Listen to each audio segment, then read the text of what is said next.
Viewers welcome back to programme. So viewers ਗੱਲਬਾਤ ਕਰਨ ਜਾ ਰਹੇ ਹਾਂ ਕਿ ਇਸ ਵੇਲੇ ਈਰਾਨ ਜੰਗੀ ਅੱਗ ਦੇ ਅੰਗਿਆਰਿਆਂ ਵਿੱਚ ਦਹਿਕ ਰਿਹਾ ਹੈ। ਈਰਾਨ ਤੋਂ ਰਿਫਿਊਜੀ ਟਰਕੀ ਦਾ ਰੁਖ ਕਰ ਰਹੇ ਨੇ ਕਿ ਇਜ਼ਰਾਈਲ ਵੱਲੋਂ ਬਾਈਬਲ ਵਿੱਚ ਦਿੱਤੇ ਗ੍ਰੇਟਰ ਇਜ਼ਰਾਈਲ ਦਾ ਸੁਪਨਾ ਪੂਰਾ ਕਰਨ ਲਈ ਇਸ ਸਾਰੇ ਟਕਰਾਅ ਦੀ ਜਿਹੜੀ ਹੈ ਵਿਉਂਤਬੰਦੀ ਤਾਂ ਨਹੀਂ ਕੀਤੀ ਗਈ। ਪਿਛਲੇ ਦਿਨੀ ਇਜ਼ਰਾਈਲ ਵਿੱਚ ਅਮਰੀਕੀ ਅੰਬੈਸਡਰ ਦਾ ਕਹਿਣਾ ਸੀ ਕਿ ਉਹ ਗ੍ਰੇਟਰ ਇਜ਼ਰਾਈਲ ਬਣਾ ਸਕਦਾ। ਸੋ ਇਸ ਬਾਰੇ ਆਪਾਂ ਗੱਲਬਾਤ ਕਰਨ ਜਾ ਰਹੇ ਹਾਂ। ਸੋ ਅਸੀਂ ਚਾਹਾਂਗੇ ਕਿ ਤੁਸੀਂ ਇਸੇ ਤਰ੍ਹਾਂ ਬਣੇ ਰਹਿਣਾ। ਦੇਖਣ ਸੁਣਨ ਲਈ ਐਂਡ ਲਿਖਣ ਲਈ ਤੁਹਾਡਾ ਸਭ ਦਾ ਬਹੁਤ ਬਹੁਤ ਧੰਨਵਾਦ ਜੀ। ਡਾਕਟਰ ਸਾਹਿਬ ਕੀ ਵਿਚਾਰਾਂ ਨੇ?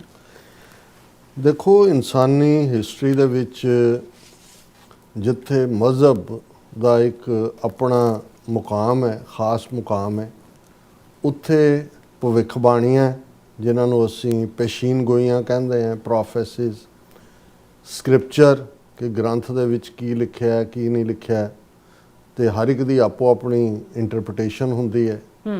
ਫਿਰ ਐਸਟ੍ਰੋਲੋਜੀ, ਜੋਤਿਸ਼, ਕਦੋਂ ਕੀ ਵਾਪਰਨਾ, ਕਿਉਂਕਿ ਜ਼ਾਹਰ ਹੈ ਕਿ ਇਨਸਾਨ ਦੇ ਅੰਦਰ ਕੱਲ੍ਹ ਕੀ ਅਗਲੇ ਪਲ ਕੀ ਵਾਪਰਨਾ ਇਹ ਸਾਨੂੰ ਨਹੀਂ ਪਤਾ, ਔਰ ਇਹ ਅਨਸਰਟਨਟੀ ਜਿਹੜੀ ਹੈ ਉਹ ਸਾਡੇ ਅੰਦਰ ਸੁਪਰਸਟੀਸ਼ਨ ਨੂੰ, ਵਹਿਮ ਨੂੰ, ਇਹਨਾਂ ਸਾਰੀਆਂ ਚੀਜ਼ਾਂ ਨੂੰ ਵੀ ਜਨਮ ਦਿੰਦੀ ਹੈ।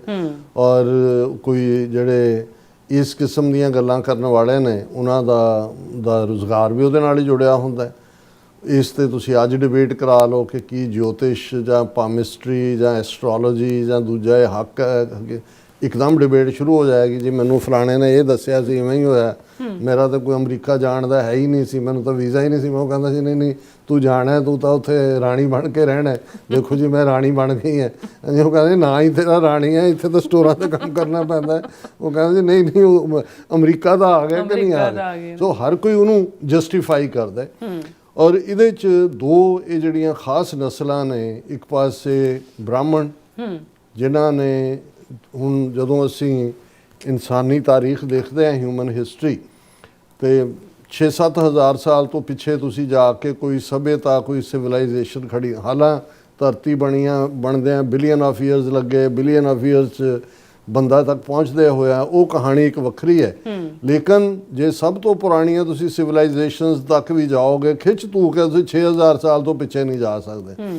ਹੁਣ ਉਹਦੇ 'ਚ ਜਿਹੜਾ ਹਿੰਦੂਆਂ ਦਾ ਬੇਸ ਹੈ, ਜਿਹੜਾ ਸਭ ਤੋਂ ਪੁਰਾਣਾ ਗ੍ਰੰਥ ਰਿਗਵੇਦ ਹੈ, 3500 ਸਾਲ ਪਹਿਲਾਂ, ਯਾਨੀ ਜੀਸਸ ਦੇ ਜਨਮ ਤੋਂ 1500 ਸਾਲ ਪਹਿਲਾਂ। ਰਿਗਵੇਦ 'ਚ ਬ੍ਰਾਹਮਣ ਦੀ ਡੋਮੀਨੈਂਸ, ਔਰ ਫਿਰ ਉਹ ਕਹਾਣੀਆਂ ਕਿ ਬ੍ਰਹਮਾ ਜਿਹਨੇ ਕ੍ਰੀਏਸ਼ਨ ਕੀਤੀ, ਉਹਦੇ ਮੂੰਹ 'ਚੋਂ ਬ੍ਰਾਹਮਣ ਨਿਕਲੇ, ਉਹਦੀ ਛਾਤੀ 'ਚੋਂ ਬਾਹਾਂ 'ਚੋਂ ਖੱਤਰੀ ਨਿਕਲੇ, ਕਸ਼ੱਤਰੀ, ਢਿੱਡ 'ਚੋਂ ਜਿਹੜੇ ਨੇ ਉਹ ਵੈਸ਼ ਨਿਕਲੇ, ਅਤੇ ਪੈਰਾਂ 'ਚੋਂ ਸ਼ੂਦਰ ਨਿਕਲੇ।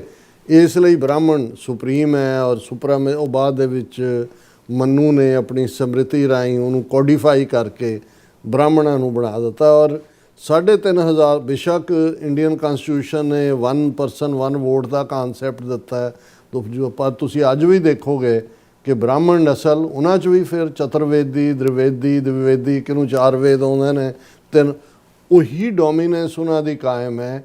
ਔਰ ਉਹਨਾਂ ਦਾ ਜਿਹੜਾ ਮਾਈਂਡ ਸੈਟ ਹੈ, ਉਹ ਭਾਵੇਂ ਜੱਜ ਹੋਣ ਬਣੇ ਹੋਏ, ਪੋਲੀਟੀਕਲ ਲੀਡਰ ਹੋਣ, ਸਾਇੰਟਿਸਟ ਹੋਣ, ਦੂਜੇ ਹੋਣ, ਉਹ ਇਹ ਮੰਨ ਕੇ ਹੀ ਤੁਰਦੇ ਨੇ ਕਿ ਵੀ ਅਸੀਂ ਬ੍ਰਹਮਾ ਦੇ ਮੂੰਹ 'ਚੋਂ ਪੈਦਾ ਹੋਏ ਹਾਂ, ਅਸੀਂ ਖਾਸ ਹੈ, ਔਰ ਬ੍ਰਾਹਮਣ ਜਨਮ ਲੈਣ ਦੇ ਲਈ ਬ੍ਰਾਹਮਣੀ ਦੇ ਘਰ ਜੰਮਣਾ ਪੈਣਾ। ਹਾਲਾਂਕਿ ਕਬੀਰ ਸਾਹਿਬ ਨੇ ਤਾਂ ਉਹਨਾਂ ਨੂੰ ਚੈਲੰਜ ਕੀਤਾ ਹੈ ਕਿ ਜੇ ਤੂੰ ਬ੍ਰਾਹਮਣੀ ਜਾਇਆ ਤਾਂ ਆਨ ਵਾਟ ਕਾਹੇ ਨਹੀਂ ਆਇਆ, ਵੀ ਪੁੱਤਰਾ ਜੰਮਿਆ ਤਾਂ ਤੂੰ ਵੀ ਉਸੇ ਪਾਸੇ ਹੀ ਜਿੱਥੋਂ ਸ਼ੂਦਰ ਜੰਮਿਆ, ਤੂੰ ਮੂੰਹ ਰਾਹੀਂ ਨਿਕਲਦਾ ਜੇ ਇੱਦਾਂ ਹੀ ਖਾਸ ਸੀ।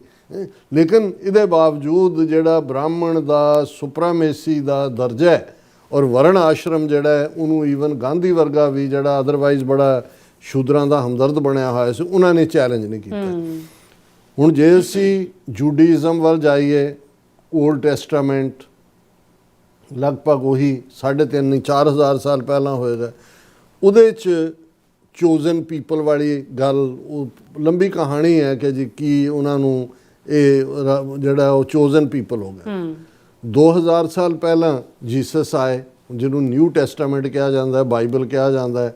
ਹਾਲਾਂ ਓਰੀਜਨਲ ਅਰਬੀ 'ਚ ਸੀ, ਫਿਰ ਗ੍ਰੀਕ 'ਚ ਗਈ, ਫਿਰ ਅੰਗਰੇਜ਼ੀ 'ਚ ਆਈ, ਉਹਦੀਆਂ ਕਿੰਨੀਆਂ ਵਰਸ਼ਨਸ ਆ ਦੂਜੀਆਂ ਨੇ। ਉਹਦੇ 'ਚ ਬਾਈਬਲ 'ਚ ਵੀ ਜਿਹੜਾ ਉਹਦਾ ਪਹਿਲਾ ਚੈਪਟਰ ਹੈ ਉਹ ਜੈਨੇਸਿਸ ਹੈ ਕਿ ਵੀ ਕੀ ਹੈ।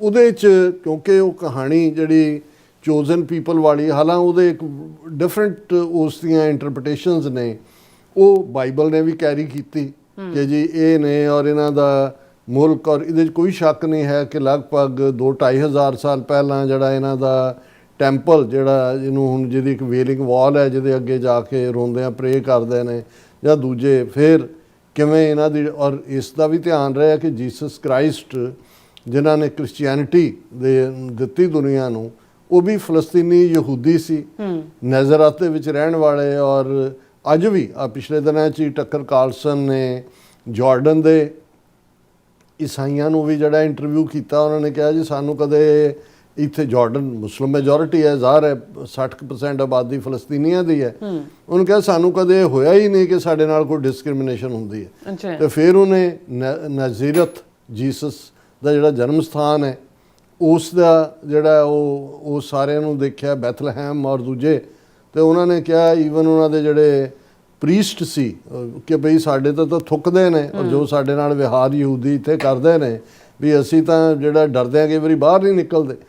ਹੁਣ ਗੱਲ ਇਹ ਹੈ ਕਿ ਵੀ ਇਹ ਮੈਂ ਇਸ ਲਈ ਸਾਰੀ ਕਹਾਣੀ ਜਿਹੜੀ ਹੈ ਬਿਆਨੀ ਹੈ ਕਿ ਜਿਹੜਾ ਇਜ਼ਰਾਈਲ ਹੋਂਦ ਦੇ ਵਿੱਚ ਆਇਆ, ਜ਼ਾਹਰ ਹੈ ਉਹਦੇ 'ਚ ਯੂਰਪ ਦੀ ਗਿਲਟ ਸੀ ਕਿ ਉਹਨਾਂ ਨੇ ਜਿਹੜਾ, ਕਿਉਂਕਿ ਇਕੱਲਾ ਇਹ ਨਹੀਂ ਹੈ ਵੀ ਹਿਟਲਰ ਨੇ ਜਰਮਨ 'ਚ ਮਾਰੇ, ਜਦੋਂ ਨਾਜ਼ੀਆਂ ਦੀਆਂ ਫੌਜਾਂ ਅਦਰਵਾਈਜ਼ ਵੀ 2000 ਸਾਲ ਤੋਂ ਜਦੋਂ ਤੋਂ ਇਹ ਪਹਿਲਾਂ ਤਾਂ ਇੱਕ ਗੁਲਾਮੀ 'ਚੋਂ ਨਿਕਲੇ, ਮੌਜ਼ਿਜ਼ ਕੱਢ ਕੇ ਲਿਆਇਆ ਉੱਥੋਂ ਇਜਿਪਟ ਦੀ ਗੁਲਾਮੀ 'ਚੋਂ, ਫਿਰ 10 ਕਮਾਂਡਮੈਂਟਸ ਆਈਆਂ, ਫਿਰ ਆਇਆ ਜੀ ਤੁਸੀਂ ਉਹ ਜਿਵੇਂ ਧਾਰਮਿਕ ਪਾਰਟ ਹੁੰਦਾ, ਮੈਂ ਕਿਸੇ ਨੂੰ ਜਿਹੜਾ ਨੈਗੇਟ ਨਹੀਂ ਕਰਨਾ ਚਾਹੁੰਦਾ ਵੀ ਕਿਹੜੀ ਪਾਰਟ ਹਿਸਟਰੀ ਦੇ ਮੁਤਾਬਕ, ਲੇਕਿਨ ਇਹ ਕੈਰੀ ਇਹਨਾਂ ਦਾ ਰਿਹਾ ਜੀ ਅਸੀਂ ਚੋਜ਼ਨ ਲੋਕ ਹੈ।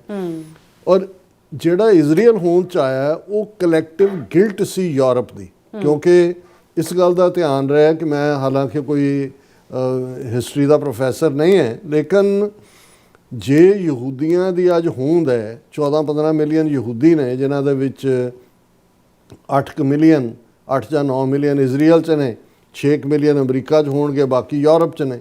ਜੇ ਉਹਨਾਂ ਦੀ ਹੋਂਦ ਹੈ ਤੇ ਮੁਸਲਮਾਨਾਂ ਦੀ ਬਦੌਲਤ ਹੈ, ਕਿਉਂਕਿ ਈਸਾਈਆਂ ਨੇ ਜਿਹੜੇ ਅੱਜ ਉਹਨਾਂ ਨੂੰ ਚੋਜ਼ਨ ਪੀਪਲ ਤੇ ਗ੍ਰੇਟਰ ਇਜ਼ਰਾਈਲ ਔਰ ਉਹ ਸਾਰੇ ਦੀ ਗੱਲ ਕਰ ਰਹੇ ਨੇ, ਇਹਨਾਂ ਨੇ ਤਾਂ ਇਹਨਾਂ ਨੂੰ ਚੁਣ ਕੇ ਮਾਰਿਆ ਹੋਇਆ। ਜਦੋਂ ਕਰੂਸੇਡਸ ਵੀ ਜਾਂਦੀਆਂ ਰਹੀਆਂ ਜੋ ਮੁਸਲਮਾਨਾਂ ਦੇ ਖਿਲਾਫ ਤਾਂ ਹੈ ਹੀ, ਸਿਨਾਗੋਗ ਸਾੜੇ, ਗੁੱਡ ਫਰਾਈਡੇ ਵਾਲੇ ਦਿਨ ਇਹਨਾਂ ਦੀ ਹੰਟਿੰਗ ਹੁੰਦੀ ਸੀ ਯੂਰਪ ਦੇ ਵਿੱਚ, ਔਰ ਦੂਸਰੇ 'ਚ ਇਹਨਾਂ ਨੂੰ ਕਿਸ ਕਦਰ ਔਰ ਨਫ਼ਰਤ ਕਿਸ ਹੱਦ ਤੱਕ ਸੀ। ਈਵਨ ਤੁਸੀਂ ਜਦੋਂ ਵਿਲੀਅਮ ਸ਼ੇਕਸਪੀਅਰ ਔਰ ਦੂਸਰੇ ਤੀਸਰਿਆਂ ਦੀਆਂ ਕਹਾਣੀਆਂ ਵੀ ਦੇਖੋਗੇ, ਜੀ pound of the merchant of Venus, ਇਹ ਜੀ ਪਾਊਂਡ ਆਫ ਫਲੈਸ਼ ਦੀ ਜਿਹੜੀ ਕਹਾਣੀ ਸੀ ਕਿ ਵੀ ਕਿਸ ਕਦਰ ਇਹਨਾਂ ਦੇ ਲਈ ਉਹ ਨਫ਼ਰਤ ਜਿਹੜੀ ਸਦੀਆਂ ਤੋਂ ਕਿਲਿੰਗਸ, ਔਰ ਇਹਨਾਂ ਨੂੰ ਜਦੋਂ ਕਿਸੇ ਨੇ ਰਾਹ ਦਿੱਤੀ, ਉਹ ਭਾਵੇਂ ਆਟੋਮਨ ਐਮਪਾਇਰ ਸੀ ਜਿੱਥੇ ਬੋਸਨੀਆ ਦੇ ਵਿੱਚ ਆ ਕੇ ਵਸੇ, ਉੱਥੋਂ ਸਪੇਨ 'ਚੋਂ ਇਨਕੁਇਜ਼ੀਸ਼ਨ ਹੋਈ, ਮੁਸਲਮਾਨ ਕੱਢੇ, ਯਹੂਦੀ ਵੀ ਕੱਢੇ।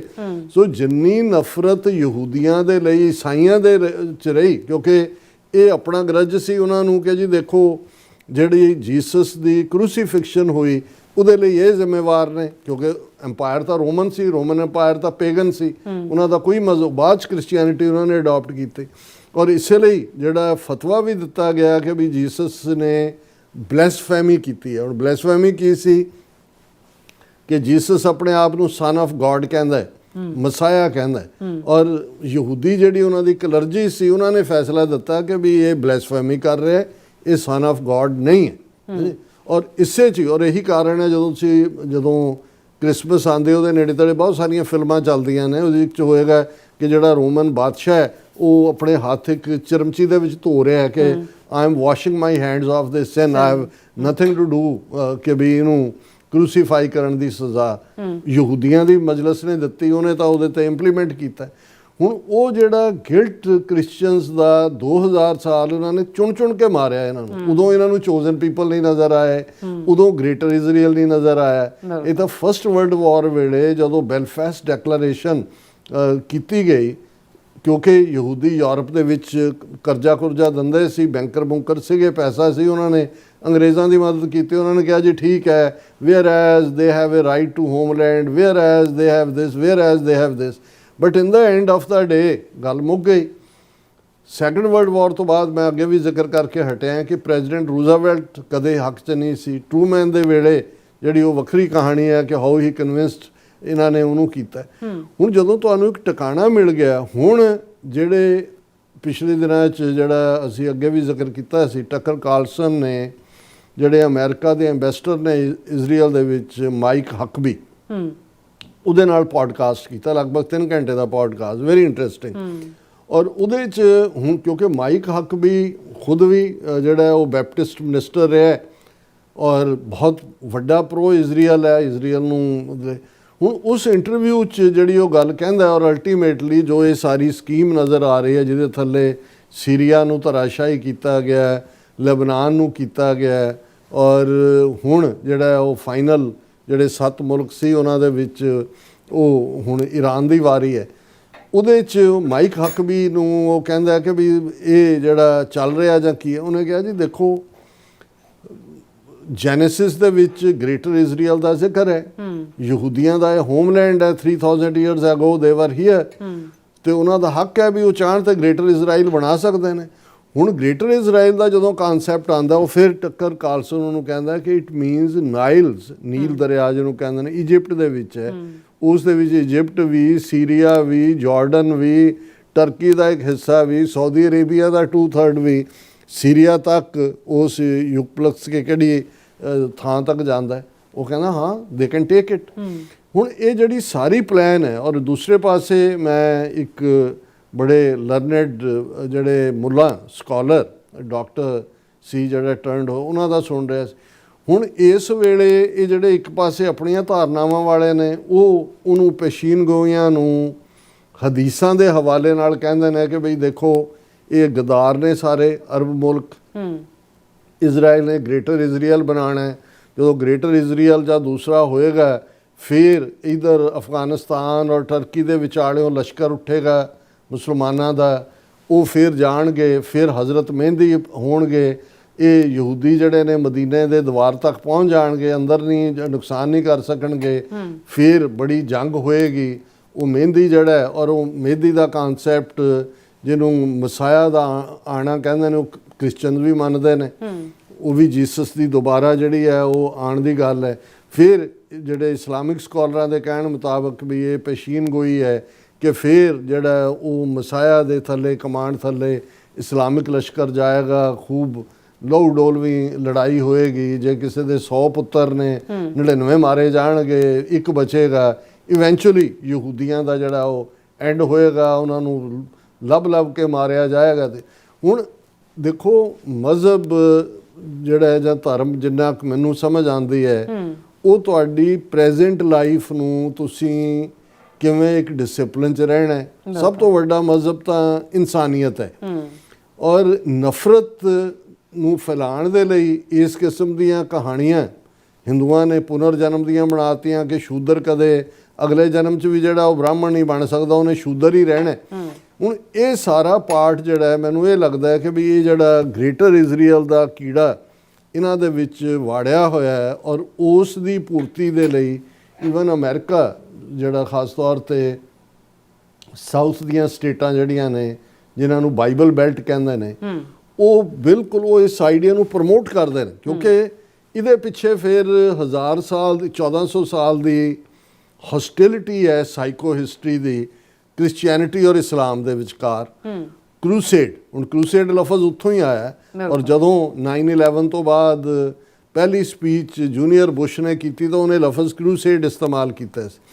ਫਿਰ ਜਦੋਂ ਇਹ ਪੁੱਛਿਆ ਗਿਆ ਸੀ ਕਿ ਵੀ ਨੈਟੋ ਜਦੋਂ ਸੋਵੀਅਤ ਯੂਨੀਅਨ ਟੁੱਟ ਗਿਆ 15 ਸਟੇਟਾਂ 'ਚ, ਉਹਨੂੰ ਪੁੱਛਿਆ ਗਿਆ ਕਿ ਜੀ ਇਹ ਤਾਂ ਹੁਣ ਤਾਂ ਨੈਟੋ ਦੀ ਲੋੜ ਨਹੀਂ ਹੈ, ਔਰ ਉਦੋਂ ਇਹਨਾਂ ਹੀ ਪਾਵਰਸ ਵੱਲੋਂ ਕਿਹਾ ਗਿਆ ਇਸਲਾਮਿਕ ਫੰਡਾਮੈਂਟਲਿਜ਼ਮ ਇਜ਼ ਦਾ ਚੈਲੰਜ। ਸੋ ਜਦੋਂ ਅਸੀਂ ਇਹ ਦੇਖਦੇ ਹਾਂ ਵੀ ਅੱਜ ਦੀ ਜਿਹੜੀ ਇਹ ਭਿੜੰਤ ਹੈ ਇਹ ਵੱਖਰੀ ਕਹਾਣੀ ਹੈ ਕਿ ਵੀ ਈਰਾਨ ਇੱਕ ਪਾਸੇ ਆ ਔਰ ਬਾਕੀ ਸਾਰੇ ਅਰਬ ਮੁਲਕ ਜਿਹੜੇ ਨੇ, ਹੁਣ ਇਹ ਵੀ ਵਾਸ਼ਿੰਗਟਨ ਪੋਸਟ ਦੇ 4 ਰਿਪੋਰਟਰ ਨੇ ਡੀਟੇਲ 'ਚ ਸਟੋਰੀ ਕੀਤੀ ਕਿ ਸਾਊਦੀ ਅਰੇਬੀਆ ਦਾ ਕਰਾਊਨ ਪ੍ਰਿੰਸ ਇੱਥੇ ਡੀਸੀ ਆ ਕੇ ਬੈਠਾ ਰਿਹਾ ਔਰ ਉਹ ਅਮਰੀਕਾ ਨੂੰ ਕਹਿੰਦਾ ਰਿਹਾ ਜੀ ਕਰੋ ਈਰਾਨ ਦੇ ਉੱਤੇ ਹਮਲਾ। ਪਬਲਿਕਲੀ ਬਿਆਨ ਇਹ ਕਿ ਜੀ ਨਹੀਂ ਅਸੀਂ ਜੰਗ ਨਹੀਂ ਚਾਹੁੰਦੇ ਜਾਂ ਦੂਜੇ। ਸੋ ਕੌਣ ਟ੍ਰੇਟਰ ਹੈ ਕੌਣ ਕੀ ਹੈ। ਲੇਕਿਨ ਇਸ ਤੋਂ ਫਿਰ ਇਹ ਵੀ ਹੁੰਦਾ ਕਿ ਦੇਖੋ ਉਸ ਹਦੀਸ ਦੇ ਵਿੱਚ ਲਿਖਿਆ ਸੀ ਕਿ ਇਹ ਜਿਹੜੇ ਸਾਰੇ ਨੇ ਅਰਬ ਮੁਲਕ ਇਹ ਗਦਾਰੀ ਕਰਨਗੇ ਔਰ ਇਵੈਂਚੁਅਲੀ ਉਹ ਮਹਿੰਦੀ ਨੂੰ ਡੀਕਦੇ ਨੇ ਕਿ ਭਾਈ ਉਹਨੇ ਨੇ ਆ ਕੇ ਫਿਰ ਜਿਹੜਾ ਸਾਰੇ ਯਹੂਦੀਆਂ ਦਾ ਖਾਤਮਾ ਕਰ ਦੇਣਾ ਤੇ ਉਹ ਗ੍ਰੇਟਰ ਇਜ਼ਰਾਈਲ ਬਣਾ ਕੇ ਜਿਹੜਾ ਇਹਨਾਂ ਸਾਰਿਆਂ ਦਾ ਨਾਮੋ ਨਿਸ਼ਾਨ ਮਿਟਾਉਣਾ ਚਾਹੁੰਦੇ ਨੇ। ਸੋ ਗੱਲ 21ਵੀਂ ਸਦੀ 'ਚ ਅਸੀਂ ਜਦੋਂ ਸਾਊਥ ਏਸ਼ੀਅਨ ਹਵਾਲੇ ਨਾਲ ਇੰਡੀਆ ਦੇ ਹਵਾਲੇ ਨਾਲ ਕਰਦੇ ਹਾਂ, ਉਹਨਾਂ ਨੇ ਤਾਂ ਸੁਪਰਸਟੀਸ਼ਨ, ਭੁੱਖ ਨੰਗ, ਕੰਗਾਲੀ ਉਹਦਾ ਵੀ ਦੇਵਤਾ ਬਣਾਇਆ ਹੋਇਆ ਦਰਿਦਰ ਨਾਰਾਇਣ। ਪਰ ਇੱਥੋਂ ਦੀ ਸਿਵਲਾਈਜੇਸ਼ਨਸ ਦੇ ਵਿੱਚ ਵੀ ਜਾਂ ਦੂਸਰੇ ਵੀ ਜਦੋਂ ਤੁਸੀਂ ਉਹ ਜਿਹੜੀਆਂ ਅਸਪਸ਼ਟ ਜਿਹੀਆਂ ਗੱਲਾਂ ਨੇ ਉਹਦੇ 'ਚ ਜਿਹੜਾ ਹੈ ਉਹ ਹਰ ਇੱਕ ਨੂੰ ਆਪਣੇ ਮਜ਼ਹਬ ਦੇ ਉੱਤੇ ਫਖਰ ਹੁੰਦਾ ਹੈ, ਲੇਕਿਨ ਫਾਰਮ ਕੀ ਸੀ? ਹੁਣ ਤੁਸੀਂ ਕਹੋ ਜੀ 3000 4000 ਸਾਲ ਪਹਿਲਾਂ ਉਹ ਥਾਂ ਸਾਡੇ ਕੋਲ ਸੀ। ਉਹ ਟੱਕਰ ਕਾਲਸਨ ਨੂੰ ਪੁੱਛਦਾ ਹੈ ਮਾਈਕ ਹਕਬੀ ਨੂੰ ਕਿ ਫਿਰ ਆਇਰਿਸ਼ ਦਾ ਕੀ ਗੱਲ ਹੈ, ਸਕਾਟਸ ਦਾ ਕੀ ਰਾਈਟ ਹੈ? ਉਹ ਕਹਿੰਦਾ ਨਹੀਂ ਹੋਰ ਕਿਸੇ ਕੋਲ ਰਾਈਟ ਨਹੀਂ, ਸਿਰਫ ਇਹ ਯਹੂਦੀਆਂ ਕੋਲ ਰਾਈਟ ਹੈ ਕਿ ਵੀ ਉਹ ਜੈਨੇਸਿਸ ਦੇ ਵਿੱਚ ਲਿਖਿਆ। ਉਹਨੇ ਖੁਦ ਵੀ ਕ੍ਰਿਸਚਨ ਹੈ, ਬੜਾ ਡਿਵਾਊਟ, ਉਹਨੇ ਕਿਹਾ ਮੈਂ ਵੀ ਕ੍ਰਿਸਚਨ ਹੈ, ਮੈਂ ਵੀ ਇਹ ਜੈਨੇਸਿਸ ਪੜ੍ਹਿਆ, ਇਹਦਾ ਮਤਲਬ ਇਹ ਤਾਂ ਹੈ ਹੀ ਨਹੀਂ। ਉਹ ਭਾਈ ਜੇ ਏਡਾ ਹੀ ਤੁਹਾਨੂੰ ਜੈਨੇਸਿਸ ਤੇ ਬਾਈਬਲ 'ਚ ਇਹ ਚੋਜ਼ਨ ਪੀਪਲ ਤੇ ਗ੍ਰੇਟਰ ਹੋਮਲੈਂਡ ਸੀ, ਤੁਸੀਂ 2-2500 ਸਾਲ ਇਹਨਾਂ ਦੀ ਪਰਸੀਕਿਊਸ਼ਨ ਕਿਉਂ ਕੀਤੀ? ਚੁਣ ਕੇ ਮਾਰੇ ਨੇ। ਸੋ ਕੁੱਲ ਮਿਲਾ ਕੇ ਅਸੀਂ ਇਹ ਦੇਖਦੇ ਹਾਂ ਵੀ ਅੱਜ ਵੀ ਇਸ ਕਿਸਮ ਦੀਆਂ ਕਹਾਣੀਆਂ ਦੇ ਥੱਲੇ ਤੁਸੀਂ ਇਨਸਾਨੀ ਲਹੂ ਡੋਲ ਰਹੇ ਹੋ। ਇਹ ਬਿਲਕੁਲ ਇਹ ਨਾ ਕਿਸੇ ਵੀ ਰੱਬ ਨੂੰ, ਉਹ ਰੱਬ ਯਹੋਵਾ ਹੈ, ਜੀਸਸ ਹੈ, ਅੱਲਾਹ ਤਾਲਾ ਹੈ, ਵਾਹਿਗੁਰੂ ਹੈ, ਰਾਮ ਹੈ, ਕ੍ਰਿਸ਼ਨ ਹੈ, ਕੋਈ ਹੋਰ ਹੈ, ਇਹ ਕਿਸੇ ਵੀ ਰੱਬ ਨੂੰ ਕਬੂਲ ਨਹੀਂ ਹੋਏਗਾ। ਕਿਉਂਕਿ ਜਿਹੜਾ ਮਜ਼ਹਬ ਹੈ, ਜਿਵੇਂ ਅਲਾਮਾ ਇਕਬਾਲ ਨੇ ਬੜਾ ਖੂਬਸੂਰਤ ਕਿਹਾ ਸੀ ਕਿ ਬਈ ਇਹ ਜਿਹੜਾ ਮਜ਼ਹਬ ਨਹੀਂ ਸਿਖਾਤਾ ਆਪਸ ਮੇਂ ਵੈਰ ਰੱਖਣਾ, ਇਹ ਮਜ਼ਹਬ ਦਾ ਨਹੀਂ ਹੈ ਪਾਰਟ ਕਿ ਭਾਈ ਉਹਨੇ ਜਿਹੜਾ ਅਲਟੀਮੇਟਲੀ ਕਿਸੇ ਨੂੰ ਗ੍ਰੇਟਰ ਇਜ਼ਰਾਈਲ ਬਣਾ ਕੇ ਦੇਣਾ ਹੈ ਤਾਂ ਕਿਸੇ ਦੀ ਨਸਲ ਦਾ ਖਾਤਮਾ ਕਰਨਾ ਹੈ। ਬਿਲਕੁਲ ਡਾਕਟਰ ਸਾਹਿਬ, ਤੁਹਾਡਾ ਬਹੁਤ ਬਹੁਤ ਧੰਨਵਾਦ। ਸਾਥ ਲੈਣੇ ਬ੍ਰੇਕ। ਵਿਊਅਰਸ ਦੋਸਤਾਂ ਇਸੇ ਤਰ੍ਹਾਂ ਬਣੇ ਰਹਿਣਾ, ਮਿਲਦੇ ਹਾਂ ਛੋਟੇ ਜਿਹੇ ਬ੍ਰੇਕ ਤੋਂ ਬਾਅਦ।